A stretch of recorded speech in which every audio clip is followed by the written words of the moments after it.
حضرتك النسبة الأكبر اللي بتجيلك تقول لك أنا تعرضت لابتزاز، هل الستات ولا الرجالة ولا النسبة 50-50؟ طبعا هي نسبة كبيرة أكتر بتكون للستات، وخصوصا للبنات اللي هي تحت سن 18 سنة. يعني للأسف بيجي لي استشارات كثيرة جدا من بنات في هذه النوعية بتطلب الدعم، نعمل إيه ولكن بعيد عن أي حد يعرف، مش عايز أهلي يعرفهم، أنا بيحصل معايا كذا. الحمد لله عندنا فريق متخصص في المكتب، عندنا مخصص في الموضوع ده، بنحاول ان احنا نساعد نفسيا. يعني نفسيا اولا، ثانيا بنرشدها طبعا انها تاخد راي اهلها، اي حد من عندهم، او توصلنا بيهم واحنا نحاول نفتح الموضوع، لان كان بيكون الطلبات اللي بتنطلب منها فيها ابتزاز جامد جدا، قد يصل الى حاجات يعني ما جنسيه اكتر من الماديه.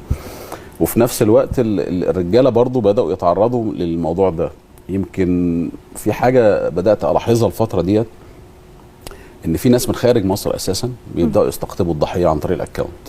بيخش ياخد الاصدقاء اللي موجودين عند حضرتك على الاكونت كلهم الاول، ياخد بيانات كامله عنك، معلومات كامله عنك، ويبدا ان هو تدخل واحده للضحيه على الماسنجر، تبدا تدير معاه الحوار للتعارف، افتح الكام افتح الكام، يبدا محادثه مثلا قد تكون فيها حاجات خارجه وقد تكون ما فيهاش حاجات خارجه. لو فيها حاجات خارجه خلاص هو كده وقع في الفخ، ويبداوا ان هم يساوموه. هيعمل نصح ويقول لك انا هقفل الاكونت محدش هيعرف حاجه. هي للاسف واخدين كل الاصدقاء، يبداوا يبعتوا لصديق صديق كمرحله من التهديدات.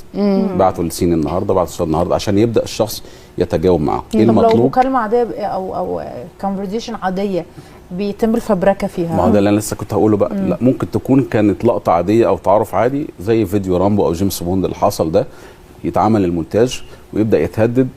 والرجاله كمان بدا يتم التهديد ليهم بالفيديوهات اللي هي مع رجاله تانية، يا اما تدفع يا اما هنعمل فيه.